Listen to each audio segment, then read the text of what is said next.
Hello guys, in this video I am going to show you how to add an offer or a hotel room or anything to your wishlist on the Agoda application. But first I just want to mention, don't forget to subscribe to my channel because at 10,000 subscribers I am going to show you my whole YouTube revenue statistics and growth strategy, how to make money online. So let's jump into it. First of all, open the app on your phone. After that, you should select a category by tapping on the home page down below in the left side corner. Then select a category, either hotels, flights, homes, apartments. Tap on the search button after selecting your location.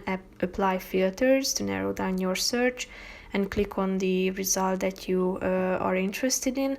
After checking it out, tap on the heart icon at the top of the screen.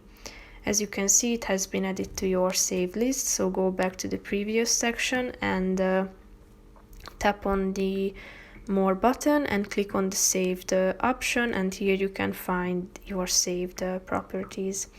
So that's pretty much it for this video, guys. See you in the next one. Bye bye.